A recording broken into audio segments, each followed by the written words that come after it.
네, 뷰걸 초대석 독립책방 소년에서 이민자 대표님과 함께 하겠습니다. 대표님, 우리가 처음에 인사할 때는 너무 쑥스럽게 이민자입니다 이렇게 하셨는데 지금 우리가 방송 시간 20분이 넘겨온 상황에서 좀 긴장 풀리셨죠? 한 번 더 본인 소개 부탁드릴게요. 네. 네, 안녕하세요. 아직도 긴장이 풀리지 않는 소년에서 대표 임민자입니다.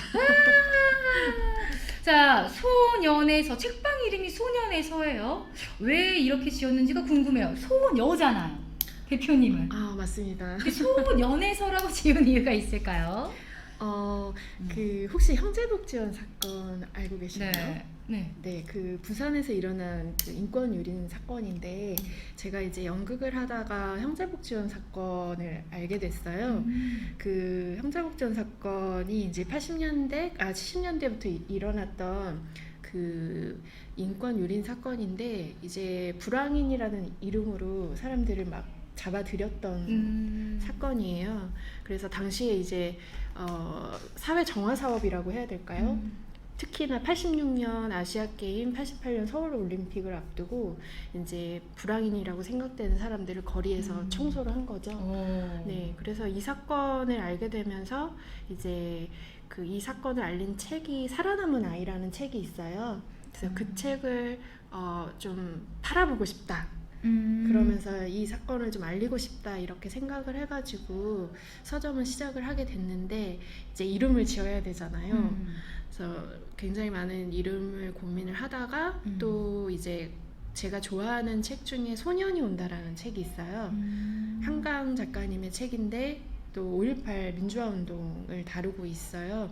특히 그 어른의 시선이 아니라 우리 청소년, 5.18에 참여했던 청소년의 시선, 도모라는 청소년의 시선에서 그린 작품인데, 그래서 이제 이 두 가지 사건을 생각을 하면서 이러한 아직 해결되지 않은 일들을 좀 다루고 싶다라고 생각을 해서 소년의서라고 이름을 짓게 됐어요. 그렇군요. 소년에서. 그렇게 이제 또 이야기를 듣고 나니까 조금 마음이 무겁네요. 왜냐면 우리가 즐겁게 받아들이는 사건이 아니라 아직도 미해결 중이고 계속해서 진상을 규명해 나가는 이 사건들을 다루기 위한, 또는 이제 그게 계기가 돼서 만든 책방이라고 하니까 마음이 좀 약간 또 이제 무겁게 시작을 하게 되는데, 자, 우리 대표님 좀 이력이 좀 독특하세요. 자, 원래 교육대학교를 다니시다가 선생님의 꿈이 있으셨던 것 같아요. 근데 갑자기 중앙대 연극영화과로 가십니다. 요거 좀 이야기를 들어볼게요. 이제 좀 집이 많이 가난했다고 해야 될까요? 그래서 그때는 대학을 갈 때 이제 또 여성이고 하니까 교대를 자연스럽게 가야 된다. 이제 집안 어른들의 이야기가 있어서 그래서 교대를 가게 됐는데요. 근데 여기서 잠깐 짚고 넘어갈게. 자연스럽게 교대를 가야 된다고 갈 수 있는 대학교가 아니거든요. 교육대학교는 선생님. 성적이 굉장히 상위권에 좀 들어야 또 갈 수 있는 거 아니겠어요? 자연스럽게 나 교대 갈라 해서 받아주진 않잖아요. 되게 공부를 잘하셨나 봐요. 네, 열심히 했습니다. 네, 이거는 부정하지 않으십니다. 네, 이제 그랬는데 교대를 갔는데 입학 때부터 적응을 못했어요. 이제 입학식에 갔는데 교대 총장님께서 여러분들이 이제 열심히 공부해서 졸업을 하면은 여러분들을 모두 우러러 볼 것입니다 라고 이야기를 하셨는데 제가 너무 충격을 받은 거예요. 그 우러러란 단어에? 예. 그러니까 제가 생각하는 선생님은 뭔가 우러러 받는 것을 받는 존재가 아니라 뭔가 학생들하고 함께 나누고 이렇게 저는 생각을 하고 있었는데 너무 그때 당시는 좀 너무 권위적이라고 느껴. 너무 직업적으로만 딱 선생님을. 그래서 좀 적응을 못했었고 또 이제 학교에 들어갔는데 교대는 이제 시간표가 다 짜 있어요 이미. 그래서 제가 생각하는 대학은 제가 이제 듣고 싶은 과목도 좀 자율적으로 선택을 하고 이렇게 해야 되는데 이제 학교 선생님이 되기 위한 굉장히 그 아주 체계적으로 하다 보니까 아무래도 그랬던 것 같은데. 몇 년 다니셨어요? 몇 학기? 그래서 아예 거의 못 다녔어요. 아하, 왜냐면 2학년 넘어가면 그 전공 또 이제 국어를 할 건지 수학을 할 건지 정해지잖아요, 과목을. 이미 그러니까 입학할 때 과를 정하게 돼 있었는데 이제 저는 또 영어 교육과를 다녔는데 저희 과 친구들은 특히나 공부를 열심히 했던. 그래서 이제 캠퍼스 낭만보다도 열심히 공부해서 난 선생님 될 거야. 바로 임용에 합격할 거야. 재수나지 않겠어. 얘들아 기다려라. 내가 간다. 뭐 이런 식으로. 네, 정말 열심히 정말 갈고 닦고 열심히 했던 친구들인데 저는 이제 그 사이에서 좀 더 자유를 꿈꿨던 것 같아요. 근데 또 궁금한 건 보세요. 교육대학교에서의 이 약간 좀 내가 생각했던 건 아니었어 라고 해서 선택한 게 연극영화과예요. 여기는 더 저 같은 사람이 제가 전공이 저랑 비슷하게 저는 전공이 연극영화과고 대학원을 교육대학원 나왔거든요. 그래서 이걸 보고 저는 이제 제 전공의 연장선상인데 교육대학교에서 연극영화과? 어허 이 생각을 했거든요. 너무 궁금해요. 왜 연극영화과를? 네, 그 교대 다닐 때 제가 연극반에 들어갔어요. 교대 극회 있잖아요. 다. 예. 근데 연극반 들어갔는데 너무 재밌었어요. 이제 작품을 같이 분석하면서 토론을 하고 또 같이 밥을 지어서 같이 먹고 하는 것 자체가 너무 좋았었고요. 그리고 이제 작품을 같이 토론한다는 의미는 굉장히 다양한 생각들을 서로 나눈다는 의미잖아요. 그래서 저는 뭔가 그 아까도 좀 권위적인 것들을 좀 싫어하고 함께 나누는 걸 원체 이제 좋아하는데 연극 자체가 그런 특징이 있다는 걸 연극반 하면서 많이 생각을 하게 됐고 그래서 이제 연극반에서 연극을 하고 싶다는 생각을 좀 했었고요. 그래서 이제 그 전공을 제대로 해보고 싶다고 생각을 했었기 때문에 그래서 이제 학교를 다시 시험을 봐서 수능 다시 봐서? 네. 몇 학번이세요, 연극영화과? 이제 중앙대는 실은 88년부터 영화학과하고 연극학과로 나눠지는데 학부제로? 저는 연극학과를 다녔고요. 그 96학번입니다. 대선배님이시군요. 아니 근데 연극영화과라고 하면은 이제 학부제도 저희 학교도 연기과랑 영화부가 따로 있었어요. 근데 이게 연기에도요. 이 연기 전공이 있고 무대 전공이 있어요. 무대 미술 전공이 있고 또 조명으로 스텝으로 들어오는 팀이 한 2명 정도 있고 나머지 연기 클래스인데 연기로 가신 거죠? 아닙니다. 저는 연기 전공이 아니라 그 연출 이론 전공으로 들어갔어요. 들어가기 더 힘든데 그게 더 어려우실 텐데. 와, 네네네. 저희 학교가 그 연기 전공은 워낙 경쟁률이 정말 압도적이고 연출 전공도 마찬가지인데 저 때는 저로서는 다행인데 본고사가 또 있었어요. 그래서 저는 이제 공부는 좀 잘했었기 때문에 다행히 당당하게 자랑하셔도 돼요. 공부는 잘했었기 때문에 학력고사쯤이야. 이런 거. 네, 그래서 이제 수능과 논술과 뭐 영어 뭐 이런 시험들을 다 거쳐가지고 그래서 다행히 합격을 하게 됐습니다. 그러면은 연출 전공으로 들어가셨군요. 자, 이렇게 얘기를 나눈 사이에 멋진 댓글들이 달렸는데 한번 읽어드릴게요. 처음에는 이렇게 댓글을 다셨어요. 사미님이 연극을 하신 대표님이 쑥스러움이 많으시네요. 인사할 때는 그랬잖아요. 사미님이 대표님 말씀을 듣고 근데 말은 엄청 조리 있게 잘하시네요. 독서의 힘인가요? 20대 청춘에 혁신적인 사고를 가지셨어요. 멋지십니다. 이렇게 댓글을 달아주셨어요. 우리 구독자님들 수준이 어떤 거예요? 댓글 수준이? 멋집니다. 굉장히 대단하고 높죠. 자, 이 시점에 우리 영상 하나 있다고 제가 들었는데 선생님 여기서 한번 영상 한번 어떤 영상인지 한번 보고 와서 또 이야기 이어가 볼까요? 노라, 나는 당신에게 영원히 낯선 사람 이상이 될 수 없나? 여행 가방을 든다. 토르발. 그러려면 놀라운 일이 일어나야 해요. 어떤 놀라운 일인지 말해봐. 당신과 나 모두가 변해서. 토르발. 나는 더 이상 기적을 믿지 않아요. 하지만 나는 믿고 싶어. 말을 해요. 우리가 어떻게 변하면 될까? 우리가 함께 사는 생활이 진정한 결혼이 될 수 있다면 되겠죠? 잘 있어요. 현관문으로 나간다.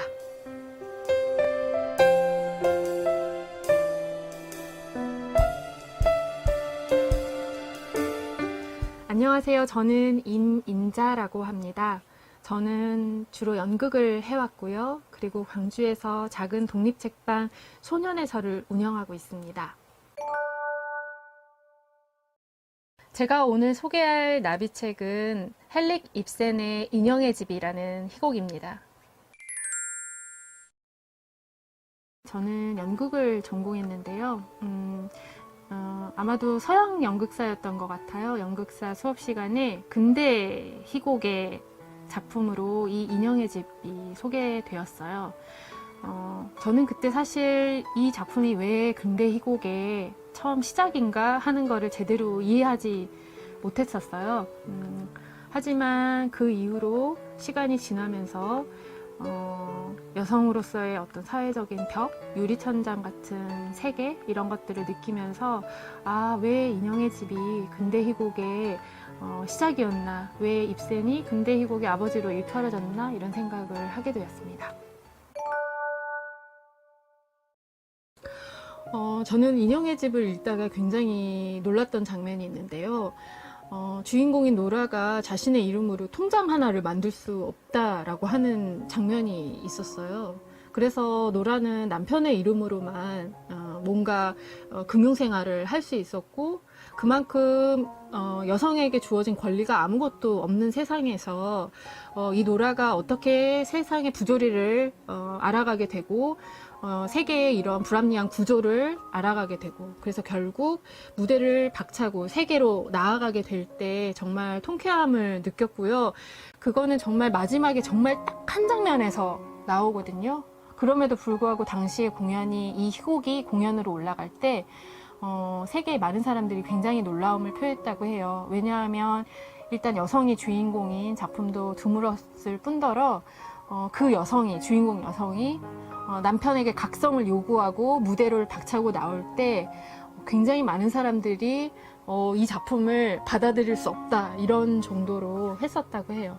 아마도 그래서 이 작품을 수많은 작품들 중에서 근대 희곡의 시작이라고 말하는 게 아닌가 그렇게 생각이 듭니다. 그래서 여러분들께 이 책을 소개하고 싶었습니다.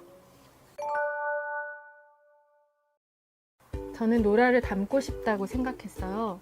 저는 여성 연극인으로서 사실 여성으로서 인식한 게 얼마 되지 않은 것 같아요.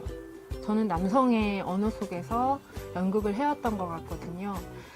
인형의 집의 노라처럼 자신의 권리를 점점 깨달아가는 그런 사람이 되고 싶었고, 아마도 그렇게 할 수 있는 작은 계기가 되지 않았을까 그런 생각을 해봅니다.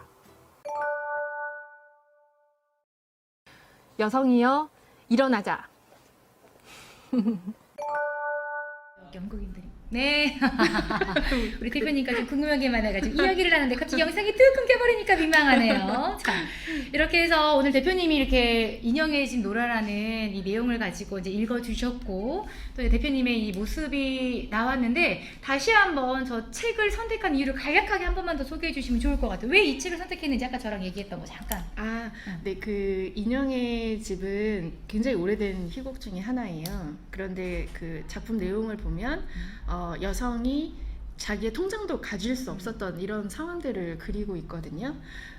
당시에 이제 여성들의 삶이 어땠는지, 여성의 인권이 어땠는지를 알 수가 있는데, 이 작품은 제일 마지막에 노라가 본인의 집, 바로 인형의 집을 뛰쳐 나온다고 해야 될까요? 각성하고 나오는 이런 내용으로 되어 있어요. 이제 그 미투 운동 이후에 저도 그 굉장히 많은 생각들을 했던 것 같은데, 이제 여성으로서 이 작품을 좀 다시 새겨봤던 이런 시간이 돼서 좀 소개를 하게 됐습니다. 아, 그렇군요. 대표님의 영상에서 나오는 대표님의 모습을 보니까 어떠세요? 너무 쑥스러운데요. 아, 그리고 또 묶을 때랑 또 이미지가 다르시네요. 네. 그런데 지금 제가 보면, 여러분 보세요. 지금 저희 글 요쪽에 보면 소년에서 지금 책의 표지의 이 가운데 로고가 초록색으로 동글동글동글하게 이렇게 있거든요. 혹시 저거의 의미가 좀 있을까요? 그 저 로고는 그 원형이 보이시죠? 네네. 그게 이제 5.18 민주광장을 형상화한 거예요. 그 제가 이제 교대에서 연극반 생활을 하면서 연극을 한 것도 있지만 실은 이제 제가 살았던 집이 신갈이라고 혹시 신갈이 아시나요? 신가동 네. 맞죠? 예. 그 굉장히 집이 가난했기 때문에 방 한 칸에서 지내서 이제 도저히 공부를 할 수가 없어서 당시에 이제 광장 옆에 당시에 양령학원 아시나요? 네, 저는 그 앞에 메가스터디 어머. 대성 네. 저희 그 때까지 있었어요. 어머. 그 근처에 있는 독서실에서 제가 주로 생활을 많이 했었어요. 그래서 이제 그 독서실에 다니면서 사실 이 시내라고 하죠?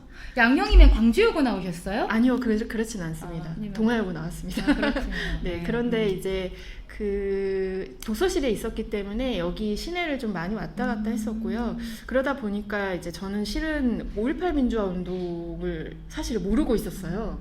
저 때도 이제 그 학교에서도 5.18을 들어본 적이 없고요. 이제 나중에 알게 된 게 검열의 시대였던 거죠.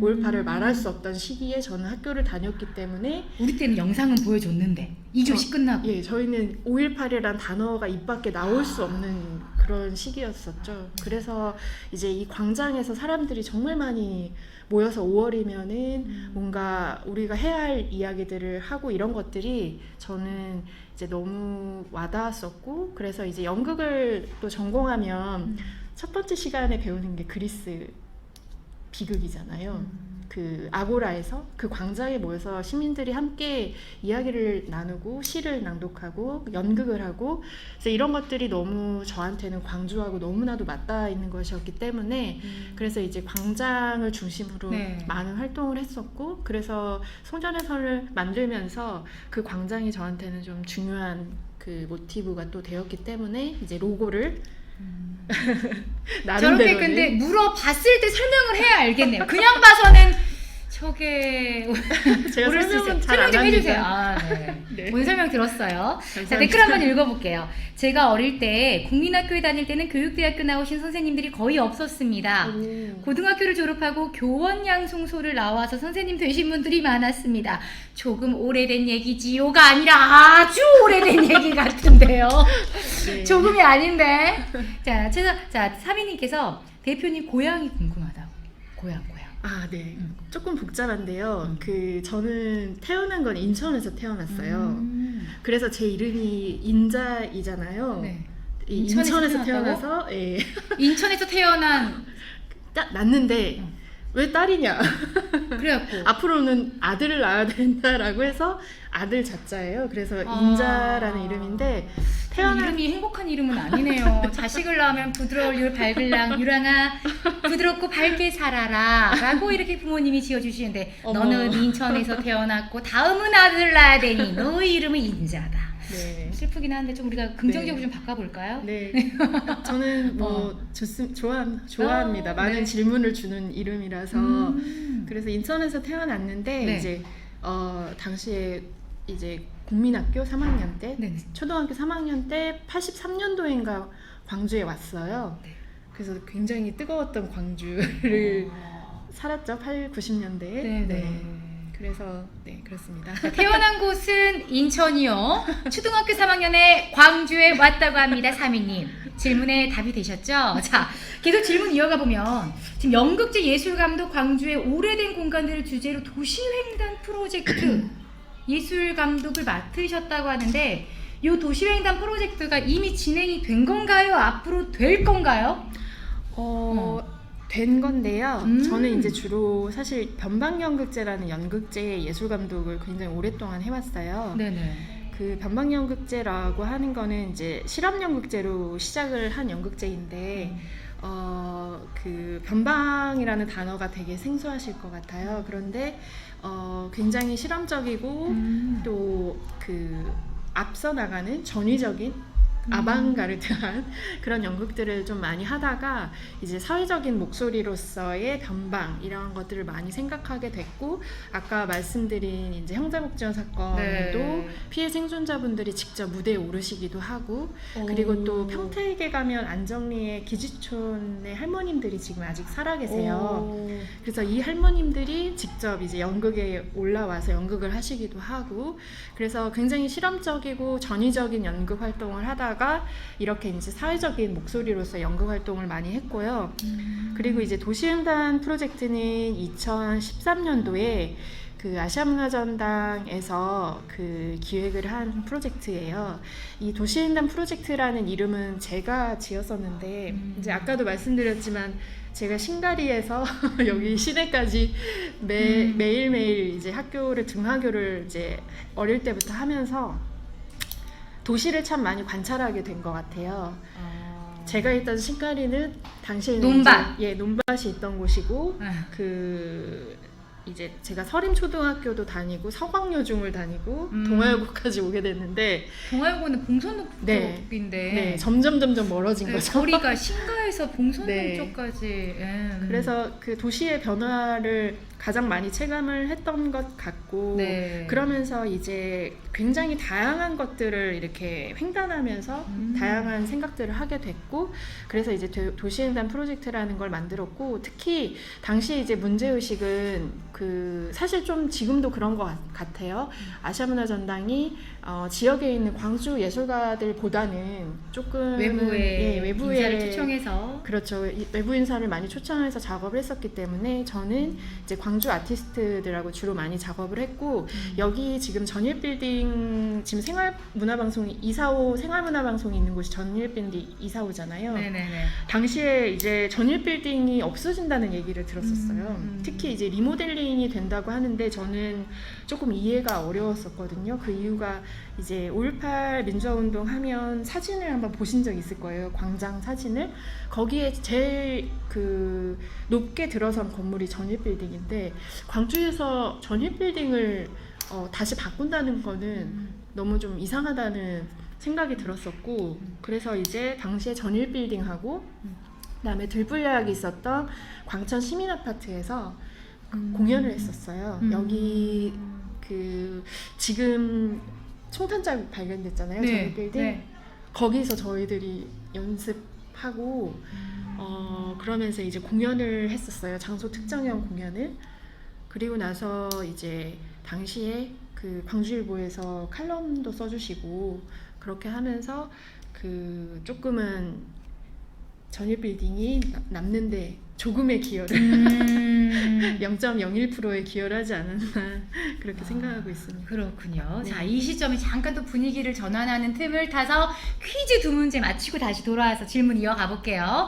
자, 오로지 광주쇼 문제 맞출 준비되셨죠? 네 번째 퀴즈 곧바로 이어드립니다. 자, 광주시 북구 율곡동에 있는 높이 148.3m의 이 봉우리는 서쪽으로 영산강과 넓은 습지, 논밭 등이 있어 동물, 특히 조류의 서식처로 최적의 조건을 갖춘 자연환경입니다. 이 봉우리 이름도 황새가 많아서 지어진 이름이라 합니다. 살레시오 고등학교와 숭일고등학교가 있고, 북쪽으로는 광주 패밀리랜드가 있는 2008년 생태 공동체가 생겨 친환경 농법으로 농사를 짓고, 개구리는 벼베기 체험 등을 운영하는 농업생태공원이 되었는데요. 2010년 한국 내셔널 트러스트가 선정한 잘 가꾼 자연유산으로 뽑혔고, 2011년 SBS 물환경 대상을 수상한 생태공원이 있는 이 봉우리 이름이 문제가 되겠습니다. 아, 그렇군요. 여기에 이 봉우리 몰랐는데 알고 계셔요? 이 정답 보시면 어떻게 가보신 적 있으세요? 저 2016년도에 네. 그 광주 비엔날레에서 그 여기서 공연한 적이 있어요. 아, 네, 굉장히 놀라운 곳이었는데 네. 이제 여기도 있지만은 친환경 농법으로 농사를 짓고 하시는데, 원래는 거기가 이제 도로가 막 개설되려고 했었는데 네네. 지역 주민분들이 또 지키신 곳이기도 하고요. 그러다 보니까 이제 공동체가 너무나도 잘 발달이 되어 있어서 지금도 정말 활발하게 활동하시는데, 이 도시에서 생태를 고민하는 사람들이 또 활발히 활동하는 곳이기도 해요. 대부분 내 마을에 도로가 난다 하면 반길 수도 있잖아요. 사실 우리가 편히 혼이해지니까. 예. 와. 그런데 그 직선을 뚫음으로 해서 사라지고 파괴되는 게 너무나도 많잖아요. 그렇죠.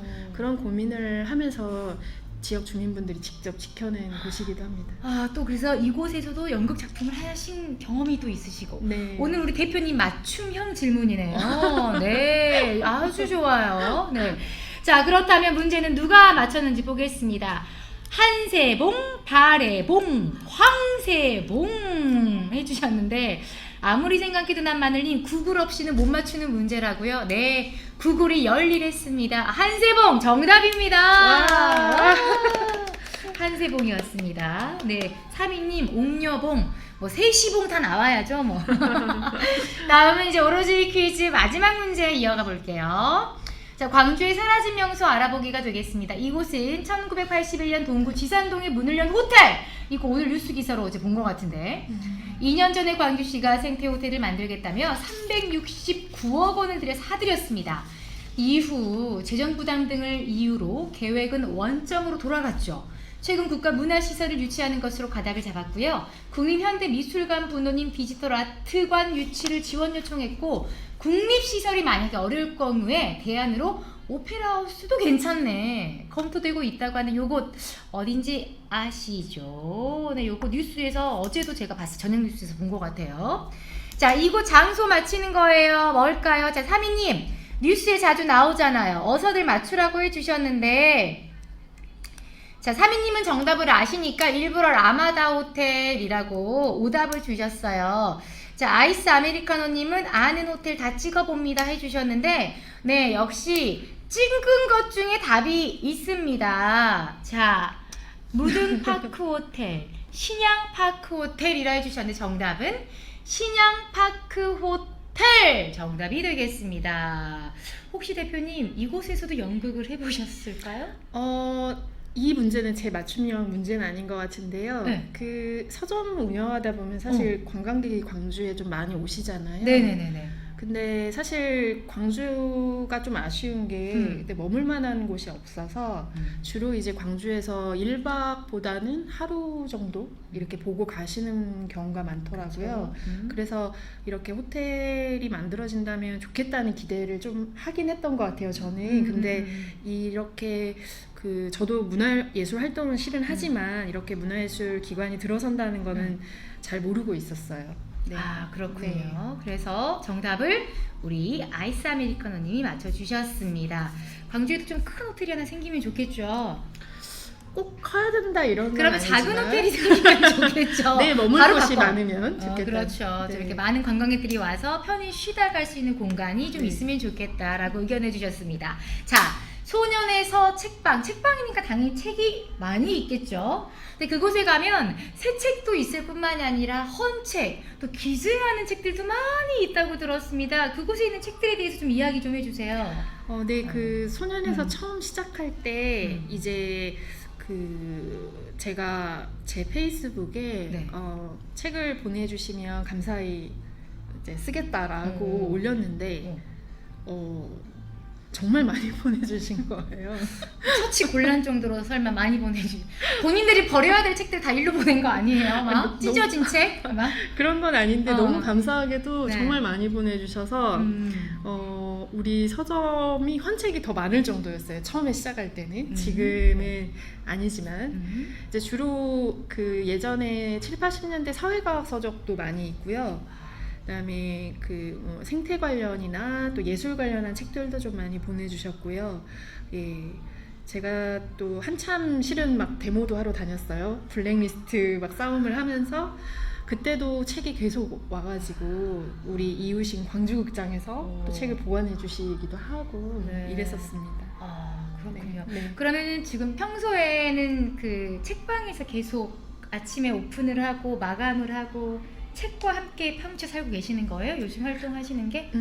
이제 책과 함께 파묻혀 살기도 하는데 제가 또 그 예술인 지위와 권리 보장을 위한 활동도 많이 하고 있어요. 네. 이제 그 이유가 제가 변방연극제 할 때 아무래도 연극제를 하다 보면은 많은 예술가 분들하고 이야기하거나 교류하게 될 네. 때가 참 많은데 예술가들이 정말 좋은 활동을 하는데도 좀 어려움을 겪는 일들이 꽤 많았어요. 얼마 전에 몇 년 전에 광주 연극인들 뭐 사건도 크게 네, 맞습니다. 지금 터졌던 기억을 제가 뉴스를 본 것 같은데. 네, 실은 광주에서도 이제 그 연극계 성폭력 사건 네. 대책위원회도 같이 하고 있고 네. 또 특히 이제 저는 이제 국가폭력이라고 생각을 하는데 그 검열 문제가 있었어요. 네. 실은 아까 이제 도시횡단 프로젝트도 아시아문화전당에서 했다고 말씀드렸는데 그때 당시에 이제 5.18 삭제 지시 같은 것들이 있어서 네. 저한테는 굉장히 트라우마로 많이 남아 있거든요. 그 이제 예술가들은 사실 굉장히 창의적인 활동을 많이 하고 우리 사회의 상상력을 통해서 다른 제안들을 하는 되게 중요한 존재들이라고 생각을 하는데 이렇게 예술 활동 하시는 분들에게 이제 제대로 된 지위나 권리 보장이 되지 않아서 어려움을 많이 겪고 있어요. 그래서 이제 저 같은 경우는 우리 소년에서에는 이제 7시까지 운영을 하는데 7시 이후에 저녁에 이렇게 모임을 하거나 예, 이런 경우도 좀 많이 있습니다. 그러면 정확한 위치는 어디에 있는지 한 번 더 짚어주세요. 이 책방을 찾아가려면 어떻게 가야 되나요? 혹시 그 광주극장 알고 계세요? 알고 있어요. 네. 그런데 모르시는 분들도 엄청 많던데요. 그래요? 네, 그 1935년에 만들어진. 그 근처 짜장면집 네, 맞습니다. 그 짜장면 먹으러. 네, 가장 네. 오래된 극장이기도 하고 또 당시에 이제 조선 상인들이 있던 네. 지역이기도 해요. 네. 그래서 그 광주극장이 있는 바로 옆에 영화가 흐르는 골목이 있는데요. 그 골목에 있습니다. 영화가 흐르는 골목이 거기 있어요? 예, 그렇습니다. 아니면 이름이 지명이 붙여진 거예요? 그 극장 앞쪽으로? 그 광주극장하고 소년에서가 같이 만든 골목인데요. 그 좀 더 이제 광주극장을 통해서 영화를 생각하고 네. 또 함께 이제 걸을 수 있는 그런 길을 만들었어요. 네. 영화의 거리. 네. 좋네요. 네. 자, 그럼 다음 질문 한번 넘어가 볼게요. 자, 서점을 운영하시면서 또 광주 구도심의 이야기를 담은 충장로 오래된 가게 동구의 인물 책을 또 만드셨어요. 너무 바쁘게 지내시는 거 아니에요? 이건 또 어떻게 해서 탄생한 건지 좀 이야기를 들어볼게요. 네.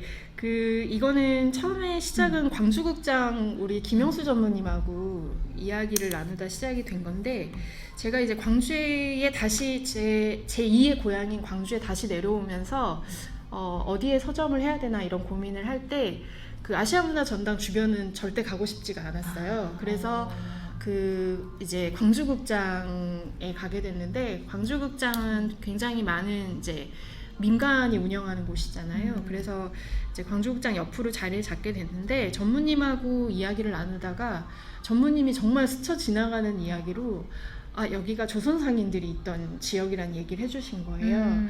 근데 우리가 충장로에 굉장히 많이 가잖아요. 네. 근데 충장로가 보면은 1, 2, 3, 4, 5가까지 있는데 1, 2, 3가가 우리가 잘 알고 있는 이른바 시내라고 하는 그 충장로 우체국을 중심으로 한 지역이고 그 중앙로를 넘어서가 4, 5가예요.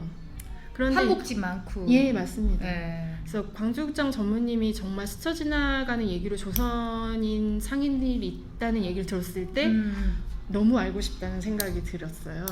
그리고 제가 있는 서점의 이웃들을 알고 싶기도 했고 그리고 또 감동이 있었던 게 여기서 얘기해도 되나요? 노뜰 땡 재화가 대놓고 있어요. 얘기해도 돼요. 어디 이제 와요? 좀 먹으러 가라니까. 좋습니다. 네. 충장로 4가 입구에 노뜰담 재화라는 곳이 있어요. 거기는 그 1973년부터 있던 재화점인데 제가 이제 인터뷰를 하러 갔을 때 그 임종찬 사장님께서 그 재화점을 실제로 신발을 만드는 공장에 저를 데리고 가셨어요. 근데 공장에서 정말 열심히 다들 신발을 만들고 있었는데 제가 왜 감동이었냐면 저는 이제 예술 활동을 하면서 창작을 하고 많은 것들을 만드는 일들을 하는데요. 그 충장로는 지금까지 저는 이제 뭔가를 사러 갔던 곳이었던 거예요. 그래서 많이 이제 소비를 하는 곳이라고 생각을 했는데 이렇게 만드는 사람들이 있구나. 생산도 하는구나. 네, 충장로에서. 그래서 이제 정말 너무 한 대 맞은 것 같았어요. 그래서 이 조선 상인들이 있던 곳 그리고 이렇게 만드는 사람들이 있는 곳, 그러면서 또 굉장히 오래된 가게들이 있잖아요. 그래서 100년 넘은 가게들 많잖아. 100년 가게. 그렇죠. 그래서 이제 처음에 2016년도에 충정 디스커버리라는 얇은 책을 썼어요. 그때 이제 충정로의 역사를 조사하고 이 상인분들을 만나면서 공부를 했었죠. 그리고 상인분들도 굉장히 이제 고군분투하면서 여기서 많은 성장을 하셨던 분들인데 또 세대별로 굉장히 다 다르세요. 이제 기술에 대한 생각들도 이제 50년대, 60년대 기술을 했던 분들은 기술에 대해서 그때 당시 가지고 있던 사회의 인식이 좋지 않았기 때문에 일기장 같은 것도 보여주셨는데 이제 광주공원에 이 벚꽃에 걸으면서 약간 씁쓸한 이런 마음을 일기에 적기도 하고 그런데 이제 70년대가 되면 아시다시피 기술이라든지 이제 경제 발전을 워낙 강조했던 시기다 보니까 막 카 퍼레이드를 또 해요. 그러다 보니 이분들은 내가 기술을 갖고 있는 거에 대한 자긍심과 자부심을 가지고 있거든요. 그래서 이런 분들이 다 같이 섞여서 지금 살고 있는 곳이 충정로예요. 그래서 이 충정 디스커버리를 하면서 충정로의 여러 모습들을 보면서 이제 좋았었고 연구를 하게 됐고 그리고 이제 예술가들은 또 아시다시피 약간 집요한 부분이 있잖아요.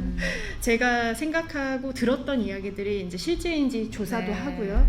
그러면서 이제 이 책을 냈고 이 책의 표지는 당시에 이제 이화자수라는 곳이 또 있어요. 이화자수에서 쓰는 가위를 표지에 실었는데 이 가위가 같은 가위인데 크기가 다 달라요. 왜냐하면 가위를 계속 쓰셨기 때문에 다른 거죠. 연차에 따라서 가위도. 그래서 이거를 우연찮게 동구청에서 보신 거예요. 동구청에서 당시 이제 임택청장님이 새로 청장님이 되시면서 인문도시정책과를 만들었는데 이 인문도시정책과에서 이 책을 보시고 뭔가 해보고 싶다고 제안을 주셔가지고 그래서 이제 동구의 인물이라는 걸 만들게 됐어요. 동구의 인물도 정말 흥미로운 게 사실 이제 동구가 예전에는 광주가 이제 동구였었고 점점 도시가 확장하게 되는데 여기에는 정말 많은 인물들이 있거든요. 특히 이제 뭐 3.1운동, 광주학생 독립운동 그 이후에 굉장히 많은 이제 많은 일들이 있었는데 여기에는 저희가 알지 못하는 숨겨져 있는 정말 대단하신 인물들이 정말 많이 있어요. 그래서 이 인물들을 다 조사를 해가지고 수록을 했고 동구의 인물이 인기가 좋아가지고 1편을 만들고 2편까지 만들었고요. 학교 선생님들도 너무 좋아해 주신 게 보통 우리가 인물하면 우리가 만약에 유명한 인물 떠오르면 누가 떠오르세요? 이순신 세종대왕. 네. 또 여성을 떠올리면 누가 떠오르세요? 유관순. 그렇죠. 다 다른 지역의 인물이에요. 네, 맞아요. 네, 우리 지역에도 훌륭한 인물들이 그렇죠. 굉장히 많거든요. 뭐 장제성, 장매성 형제자매도 있고 또 뭐 최원순이라는 언론인도 있고요.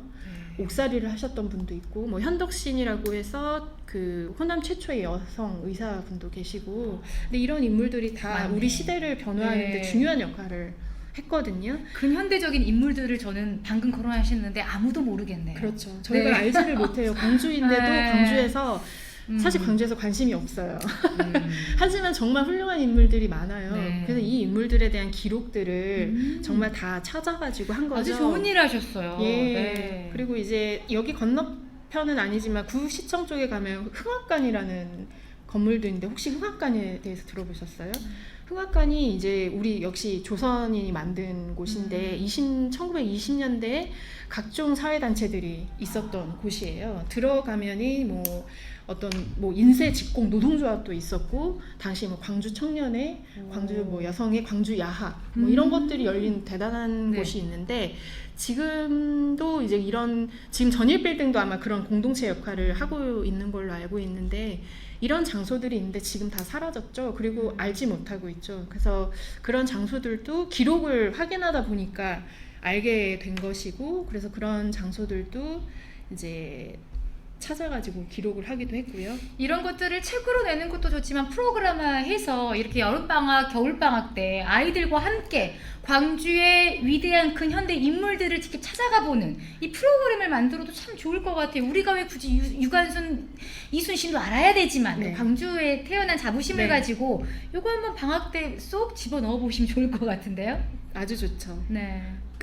그런데 동구청에서 인문 산책길이라고 아. 또 산책길을 만드셨어요. 이 인물들의 이야기를 엮어서. 아, 좋네요, 그것도. 네, 동구청 홈페이지에 들어가시면이 네. 확인하실 수 있습니다. 동구청 홈페이지 들어가면 이미 인문학 산책길이 있다고 합니다. 역시 만들었네요. 네. 자, 이렇게 대표님과 이야기를 하다 보니까 대표님이 처음에는 네, 안녕하세요. 이민자 이렇게 하시다가 너무 말씀을 잘하시니까 제가 끊을 수가 없었어요. 그런데 마지막으로 요 질문 한번 들어볼게요. 그래서 또 책방지기시잖아요. 정말 수많은 책들을 읽고 또 보셨을 텐데 우리 구독자분들에게 추천 도서가 있을까요? 이 책은 좀 꼭 읽어보시면 좋을 것 같아요 하는 또 우리 이민자 대표님이 추천해 주시는 추천 도서 부탁드립니다.